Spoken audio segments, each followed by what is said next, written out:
and welcome back to our telethon, our second annual one. So exciting. Today, I'm going to be talking to you about Barbie dolls, the history of Barbie. So, dolls have been toys since the beginning of civilization. The Greeks made dolls out of baked clay. Wooden dolls began to appear in the 15th century in Europe. And then in Victorian England, dolls were dressed in just to basically look like miniature adults, just as children were. You might have heard of the famous book Little Women. Well, that's because children were dressed like and really treated like little adults. So dolls were dressed and treated like such as well. But in the early 20th century, most dolls were blonde hair and blue-eyed baby dolls, and they had eyes that opened and shut, which was a feature that was developed in the 1890s, so kind of a new thing. But then the mass production of dolls really took off in the 1950s. And it was in the 1950s that development of plastics and vinyl made a huge change to the doll market. These materials were washable and kissable and, dare I say, childproof for a little bit. So these materials also retained their color, so you didn't have to worry about stains or dyes rubbing off, and, it seemed to last a while when the kid played with it. So that was a huge advancement. But then another major advancement came in 1957 when it became possible to root the hair directly into the doll's head rather than glue a wig into the surface or just have like plastic hair or painted on hair. So therefore, that was super huge. It was, you didn't have to worry about the wig coming off of the doll's head when the child played with it. And also, dolls could move more with these new technologies. So dolls that could walk and talk soon became all the rage. As technology improved, doll technology improved. So you might have heard of Chatty Cathy. She became a bestseller in the 1950s, and she would just say random phrases when a ring on the back of her neck was pulled. She was super, super popular and, sold a bunch of Chatty Cathy dolls. But she was still a child doll. And I'm really giving you all this backstory to just the history of dolls because I want you to understand just how revolutionary and new, really, Barbie was. So, in the 1950s and 1960s, as rock and roll grew in popularity, the idea of the teenager was born. There really wasn't an idea of a teenager before this point. There were children who were still basically treated as small adults, and then there were adults. And this idea of a teenager just did not exist. But it comes about right after World War II. We see this birth of teen culture that has stayed with us to this day. Therefore, it was not long before the teenage doll arrives on the scene, complete with fashionable outfits, jewelry, high heeled shoes, and, well, that doll was Barbie. And Barbie was the ultimate teen fashion doll. But just how did Barbie come to be this iconic figure that we know of her today? Well, Ruth Handler co-founded Mattel Inc. with her husband, Elliot, in 1945 in Southern California. But it was not until 14 years later, on March 9th, 1959, that Ruth would introduce Barbra Millicent Roberts, an 11-inch plastic doll with an adult figure, to the world at the New York Toy Fair. But you probably just know her as Barbie. Since March 9th is the day that Barbie was introduced to the world, that is officially her birthday. And she turned 62 this year, looking great. Now, the original Barbie outfit that she was introduced with, at first, it was basically, it was nothing but a bathing suit. That was her original outfit. And then there were other outfits that were then bought and sold separately. Of course, that is a very good business model. You sell a doll and nothing but a bathing suit. Of course, she's going to need at least a couple outfits that are, of course, sold separately. But Barbie, she is a different kind of doll than the dolls that we've been talking about before. She had, just looking at her, she had a fashion model's shape, a very definite bust, a slim waist, long legs. She had makeup on her face. Her hair was styled in a ponytail, and she kind of had this like sideways glance. Very much, she had attitude, and she was glamorous. And this is very different than just, the little baby dolls that have been on the market before, or the childlike dolls. So the way that Barbie looked has caused a lot of controversy over the years. And some of the criticisms were, even at the very beginning, that she was too overtly sexual for a children's toy because of her physical appearance. She was grown up, and she was actually modeled on a German Bild Lilli doll, which was a risque gag gift for men based off a cartoon character that you could buy in tobacco shops. So very adult. But believe it or not, the Lilli doll later became extremely popular with children. So Mattel actually bought the rights to Lilli, and then Ruth Handler created her own version of that doll, which was Barbie. Another critique of the doll is that her figure is unrealistic and therefore should not be a model for young girls who would perhaps struggle with body image, based off of the fact that they might want to look like their toy, but it's pretty much physically impossible for a human to have Barbie's measurements. But despite the criticisms, Barbie was a hit. 300,000 Barbie dolls were sold in the first year alone. This was due in part to marketing. Mattel became one of the first toy companies to broadcast commercials specifically talking to children, which is a fantastic idea if you are in marketing, because talk to your audience. That's who you want to have buy your toy. Or, ask their parents to buy your toy if they don't have money because they're children.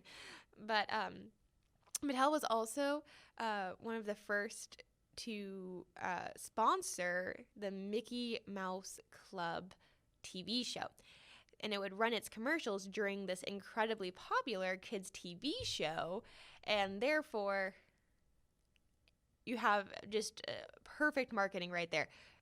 But it wasn't just marketing that made Barbie so popular. She was also the first of her kind, really, filling a hole in the toy market, because Barbie was the first mass-produced toy doll in the US that had adult features. Up until this time, it had just been baby dolls, but all of the toys for children looked like children. And having an adult doll to play with, that's not, too adult. It's a teenager. It's a young adult. It's what children are when they play grown up, when they play make-believe, what am I going to be when I grow up? It was a chance for them to use Barbie as a chance to interpret the adult world that was around them, that they would be entering. So it was able to really, through play, help them understand the world around them. And Barbie has helped girls see the endless possibilities available to them through their imagination. And through, Barbie kind of being a trendsetter. And because from the beginning, Barbie was a career woman and provided an alternative to traditional 1950s gender roles. Because through the decades, Barbie has reflected the times that she was living in, but also reflected the future, as kids are imagining what their future is going to be. So let's go to the 1960s to see what Barbie's world looked like during that decade. because Barbie came into the world during a very interesting time. Her first decade on the toy market was the 1960s. And at this time, Barbie is portrayed as the all-American girl. She babysits, she goes to prom, she graduates from college, and she starts a new career. She is the all-American girl who's really just, on the career path. She didn't graduate and get married and start a family. She's going on to have a career because in 1962, Barbie graduates from college. I'm not sure what her degree is in, but if I had to guess, it would be interdisciplinary studies based off of her numerous careers. But Barbie was seen always as an independent career woman. But her career options were still limited by the 1960s because, well, women had very limited career options in the 1960s. Barbie, she kind of defies roles, but also she's still limited by the times that she's in, just like the rest of us. So in the 1960s, she had a job as a ballerina, a singer, a nurse, a teacher, a flight attendant, and a fashion designer. And these are all careers that would have been, well, considered rather acceptable for women to do at the time. But they are still jobs that are outside the home, which is still a big deal for the 1960s, as she is portrayed as going out into the world and really being her own person. So in all of her years, Barbie has never been a wife or a mother, which, well, are technically the most traditional roles for a woman. But Barbie is also a fashion doll who has numerous outfits that reflect the real-world fashion of the 1960s. So the early 60s start quietly with two-piece suits taking center stage, and you can buy Barbie outfits such as her suburban shopper outfit, or her picnic set, or her evening splendor, or even her resort set, or, of course, Friday night date set. So she really reflects the fashion of the 60s. So going from the early 60s, those quiet kind of two-piece suits, very Jackie O, and then kind of going farther out into the psychedelic 60s as the decade progresses. But in 1961, Barbie's first and only boyfriend is introduced, and his name is Ken, and he also has his own wardrobe. Now, in 1961, it was a big year for Barbie. She began a long-term relationship with Ken, and she also got a car. So here we see a photo of Barbie taking Ken for a spin in her Coral Austin Healey. Austin Healey was a British sports car maker from 1952 to 1972, and it was a very fashionable sports car to have at the time. So cars have always represented mobility, the ability to go places.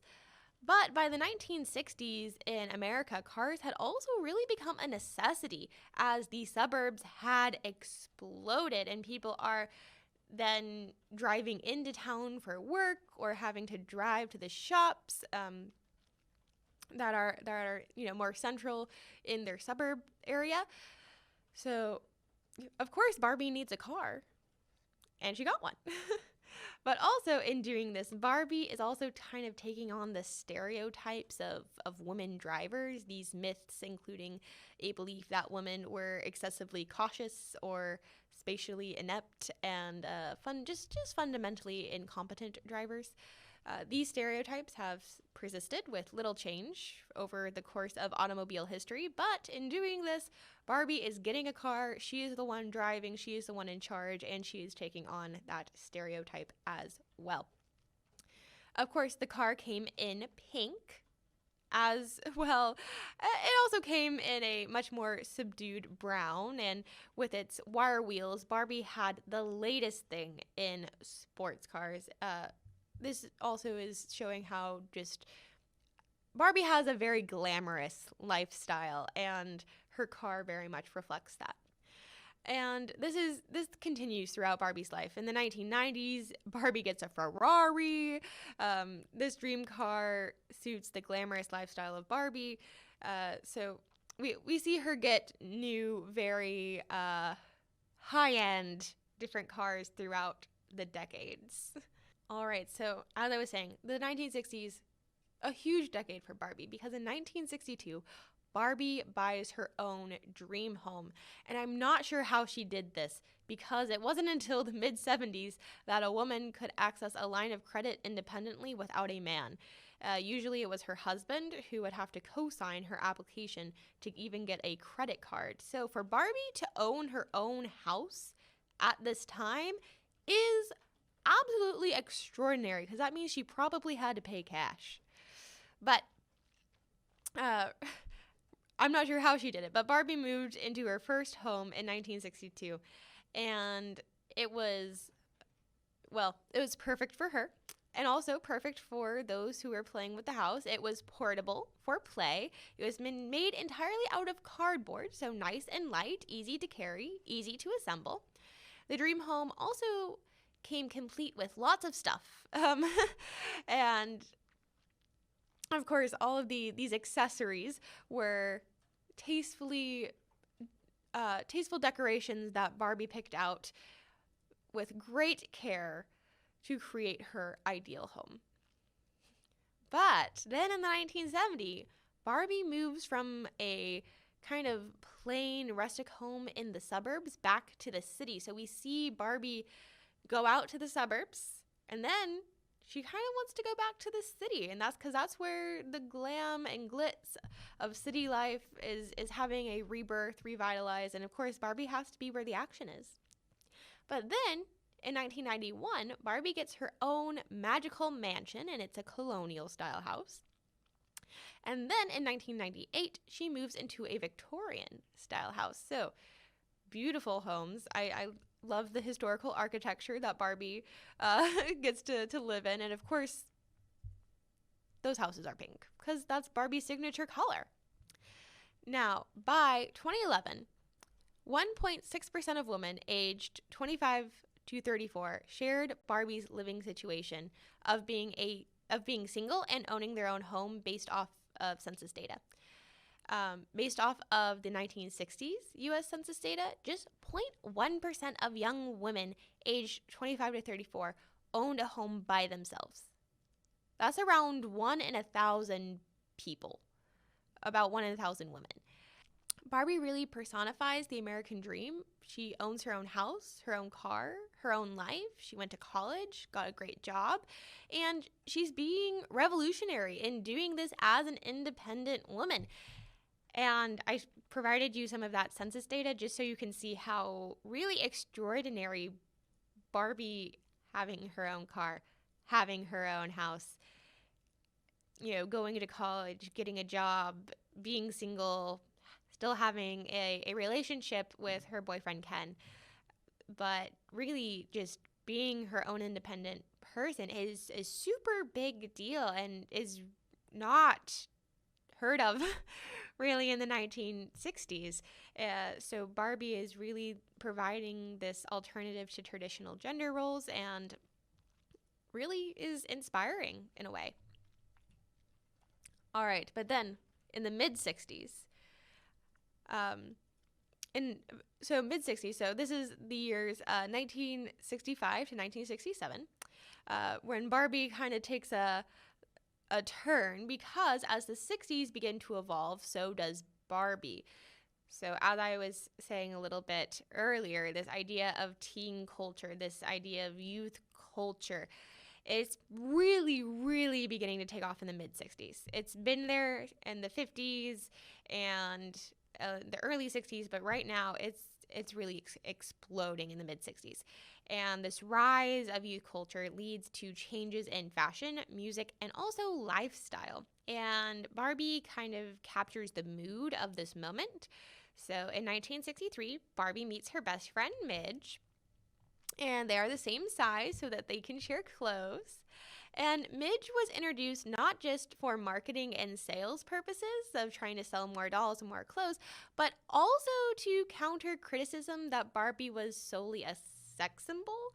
And by doing this, we have friendship, relationships, and a relationship with another woman really making Barbie even more of a fleshed out person, if you will, more of a,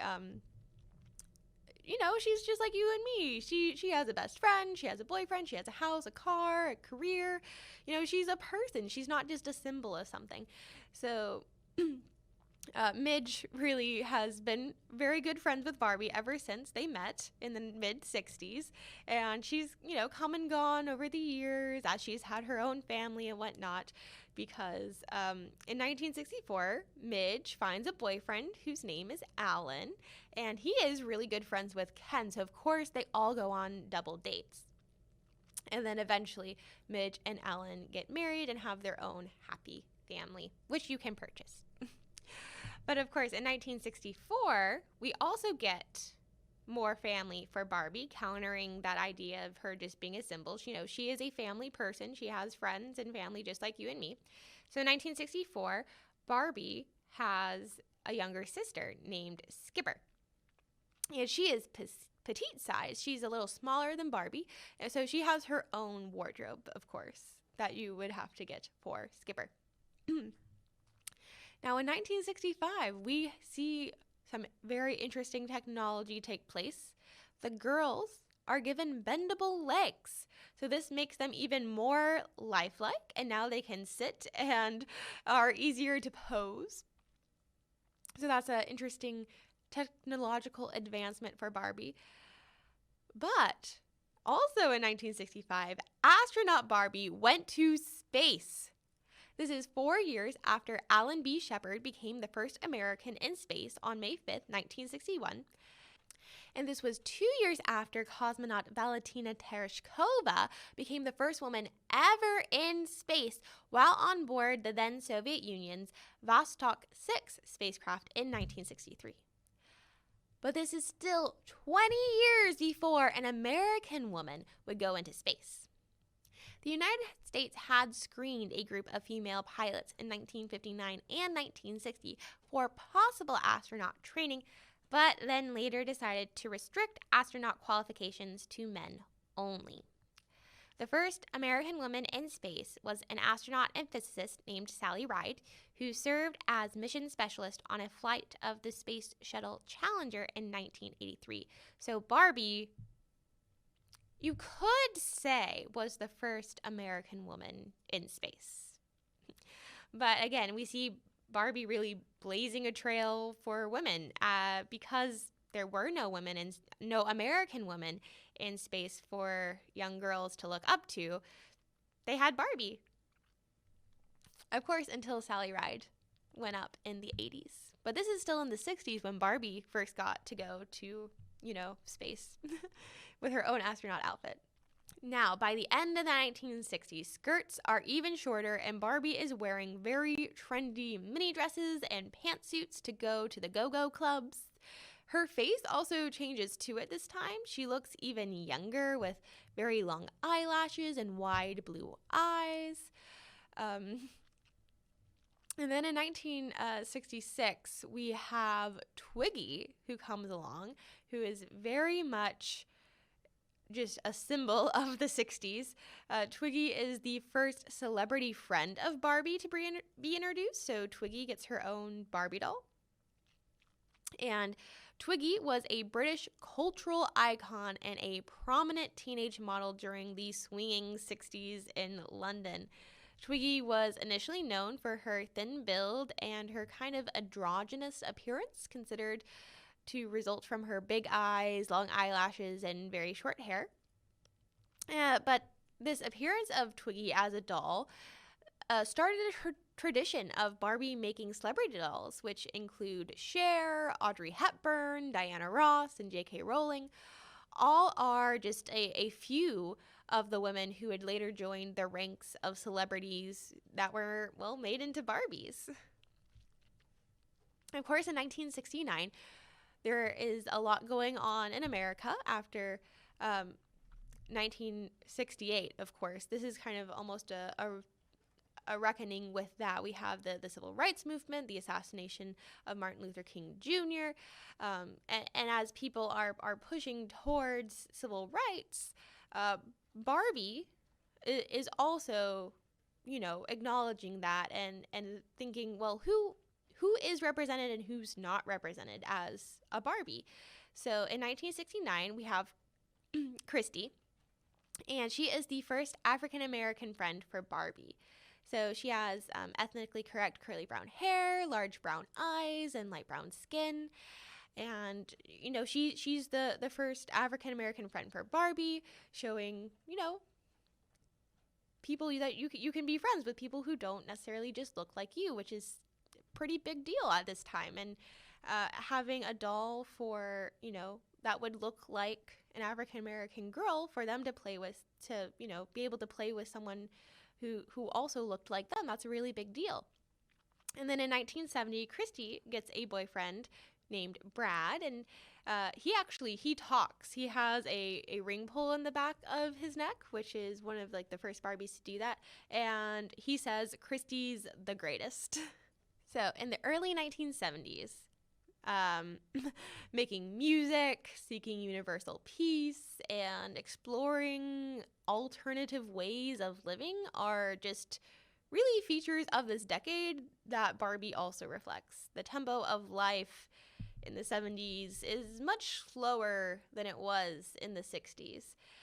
Skirt lengths also go from really being like mini skirt level to midi and then maxi. So we see skirts go from super short to super long, and of course Barbie's clothes reflect that. Barbie also has some very way out or hippie costumes that she wears, and all of the Barbie's hair is very long and loose and natural. So we see Barbie really just, again, reflecting the culture of the 1970s. Also, one of the most popular versions of Barbie is introduced in 1971, and that is Malibu Barbie. And she is extremely popular. 1971 also sees the introduction of Malibu skipper Ken and Francie. So the whole Malibu gang is there, and they are all suntanned with this white blonde hair, which seems to kind of be what represents this idea of coastal California. And they are extremely popular. Everyone likes this kind of California look to Barbie. This Malibu Barbie is, well, it takes off and it is just incredibly popular. Barbie also gets a camper in 1972. This is called the Country Camper. And Barbie, just like young people all over the country, are inspired to get back in touch with the beauty of nature. Barbie enjoys exploring the country in this way out camper with her friends as they really explore the beauty of the United States. But in 1973, we have a pretty big change for the way Barbie's outfits are marketed. The outfits for Barbie are no longer named. They are now only known by their numbers. So instead of having like her suburban shopper set or her picnic set, it's just, well, this is just some clothes for Barbie. Also in 1973, Ken has rooted hair for the first time rather than just painted plastic. He also has a selection of sideburn and mustaches, as facial hair became more trendy for young men that you can just kind of like stick to your Ken doll, and I just think it's really funny. So as the 70s progress, fashion turns another corner, as fashion does. So while Barbie wears simpler hairstyles and outfits, Ken's look actually gets more and more far out as men fashion really takes off in the late 70s. So long hair is still a fashion must for both men and women. Fashionable hair was rather long. But also, we see some other fun Barbie sets come out. We have Gold Medal Barbie in 1976.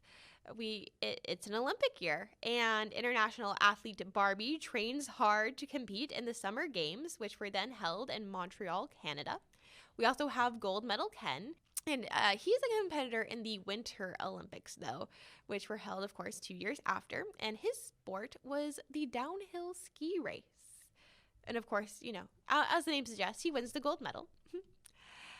But then as the decade ends with the arrival of this new superstar Ken and Barbie look in 1977, as we go from more country and natural to more and more glam that is really going to define the 80s.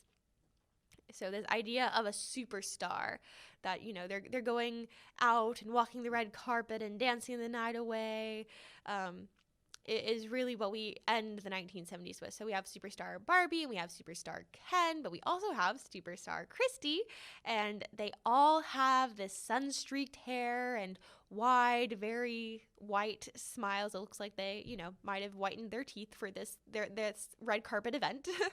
They also have long, wavy hair, which is very 1970s glamour. And this is another one of the most popular themes for Barbie dolls ever. So the 1970s, we see Malibu Barbie and we see Superstar Barbie just really take off and are probably the most popular themes for the dolls for the decade. But in the 1980s, the idea of a woman could be anything really, really takes hold. And that is also reflected in Barbie's careers. So up until this point, she's been a superstar. She's been a singer. In the 1960s, she was also a teacher and a flight attendant, which are perhaps a little bit more attainable careers rather than, being whatever a superstar is. But of course, Barbie, in her own right, is a superstar. But in the 1980s, we see her break new ground. And although Barbie has had friends from African American and Hispanic communities for years at this point, the year 1980 sees the arrival of the first African American Barbie and the first Hispanic Barbie. So rather than being Barbie's friends, they are Barbies in their own right. So their name is Barbie, and that is huge. So now Barbie herself better represents the multicultural society of America that's, really being acknowledged in the 1980s. Now, fashion-wise, in the 1980s, the glamour look, it takes off. We see that beginning in the late 70s.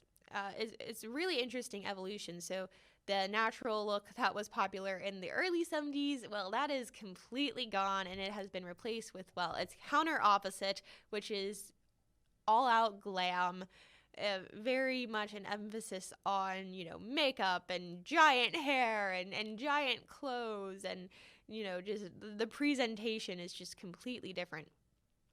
But this idea of natural doesn't completely go away in all aspects. Barbie does have a Western face inspired by the music of Dolly Parton and TV shows like Dallas. The popularity of these shows and these popular icons really inspired this kind of new trend towards Western style clothes and fashion.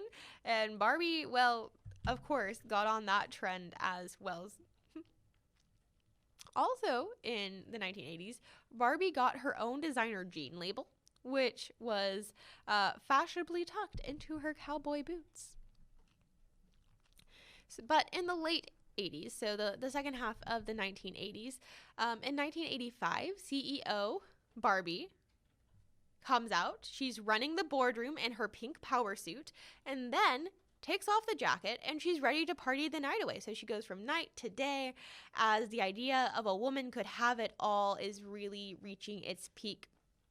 The same year, the Barbie company launched the campaign, "We Can Do Anything," and the ad encouraged girls to believe in themselves and their dreams. The commercial featured girls singing lyrics such as, "We can do anything, right, Barbie?" and "Anything is possible as long as I try." So again, we see Barbie very much encouraging girls to go after their dreams and that they can be anything that they've set their mind to be. But of course, that's not the only thing that Barbie reflects from the 1980s. She also reflects fitness fads to flamboyant designer clothes, and in the mid to late 80s, fashion trends changed with astonishing speed as fast fashion is ramping up more and more. So there was a large fitness fad in the 1980s when women were watching, VHS videos to learn how to keep in shape and how to also express themselves with exercise. So they are career-minded, yet they also look totally glamorous. It's a thrilling mix, and Barbie, well, she, of course, looks fabulous throughout. So we have Aerobics Barbie. The aerobics craze of the 1980s did not leave out Barbie. There is this massive impact on fashion, too, from the aerobics craze. Leotards, leg warmers, and other workout gear are really the latest look. It's kind of athleisure before athleisure was a thing. So women like Jane Fonda inspired women to get in shape with her groundbreaking workout videos, and this is a huge success. And of course, Barbie has to jump on that trend and really reflects that, as there is just a whole aerobics Barbie. We also see rock music influence Barbie, as there's Barbie rocker Dee Dee, and Barbie has her friends start a group called Barbie and the Rockers, which is not that creative of a name, but it gets the point across. So this is also just a really interesting point for Barbie, because with this kind of rocker look, she kind of loses this squeaky clean image as she's dressing more like singers such as Madonna, who have not the most squeaky clean of images. So it's just an interesting evolution of Barbie as she's reflecting the culture around her. She's, again, hopping on the new trend, which is rock music. But then the 80s go away and the 90s come out, and Barbie reflects the pace of 90s life as well. So in the 90s, she drives kind of a superb car still. I mean, of course, she travels the world. She enjoys rocking and also rapping. Her hair is the longest it has ever been, and she's thrilled when top fashion designers begin to design dresses just for her. But not only does she do all that, but Barbie realizes her political ambitions, and in 1992, Barbie began her run for president, and she has then launched 6 consecutive campaigns, not winning any, but I really appreciate her attempt and not giving up on her dream. But of course, Barbie was not the first woman to run for president in the United States. That honor would actually go to Victoria Woodhull. Victoria Woodhull ran a presidential campaign against Ulysses S. Grant, who was running on the Republican Party ticket, in 1872 after being nominated by the Equal Rights Party. Victoria's campaign platforms included universal gender and racial equality under the law, civil service and taxation reform, and opposition to land grants given to railroads and other corporations. While Victoria Woodhull's campaign was never taken seriously in mainstream circles, she is still considered to be the first woman to have ever run for president in the United States. Over the next century and a half, women have run from minor parties or were fringe candidates who entered major political primaries, but they never won that nomination for that major party's primaries. It would actually be 24 years after Barbie began her campaign that a woman would be a major party nominee for president. And that would be in 2016 when Hillary Clinton was nominated by the Democratic Party as their presidential candidate. Again, we see Barbie just setting trends and inspiring people when, well, you might have not had a real life role model, but you had Barbie. But Barbie was incredibly busy during the 90s. Not only was she running for president, but she also joins every branch of the U.S. military. She became a pilot, as well. She also became a police officer, a firefighter, a dentist, a veterinarian, and a pediatrician. So we really see an explosion of careers for Barbie in the 1990s. But also, Barbie's family grows in the 1990s as she welcomes new sisters. In 1992, Barbie gets a new sister named Stacie, and she's so small. She's kind of represents the toddler. She is, again, she's barely comes up to Barbie's knee. She's really small doll, and she also has really long hair, though. She has thigh length hair, and she's just a lot of fun, brings lots of joy to Barbie's life. And then in 1995, Barbie gets a new sister named Kelly, and Kelly, she's more like a little baby, toddler slash baby, that Barbie, loves to take care of and also babysits a lot. So we really see the 90s as well. Barbie is shown more and more as a working woman, but also as a member of an ever-expanding family. Just really reflecting this balancing act that women are still facing between their careers and their family, and just trying to have it all and do it all. And, Barbie is doing that as well. But I think she probably gets some of the most jobs in the 90s. But not only is she just doing so much with her career and her family in the 90s, of course, there's still a fashion element to Barbie. Barbie has always been a fashion doll. So in 1992, we get Totally Hair Barbie, and that is released. So Totally Hair Barbie is the longest hair of any Barbie doll. It is 11.5 inches long, and she is the best-selling Barbie to date because the young girls playing with Barbie love to do Barbie's hair. So to have this really long Barbie hair where they could braid and do a bunch of hairstyle with was incredibly popular. She also had a very bright psychedelic dress that looked like it belonged in the 70s. But it was also super popular and had this kind of retro look that was kind of in the early 90s. Of course, in 96, Barbie competes in the Olympics again, and of course, she wins the gold medal again. And this time she is competing in the gymnastics tournament, and she is ultra flexible. So we see Barbie becoming the physical doll of Barbie. We see her developing as technology develops, doll making technology develops from being, very stiff plastic to being more flexible and more lifelike, being able to move in more ways. In 1997, Barbie makes a new friend named Becky, and Becky uses a wheelchair, and this development shows the change in attitude towards people with different abilities that were really taking place in the 90s, because on January 26, 1990, the Americans with Disabilities Act, or the ADA, was signed into law by President George H.W. Bush.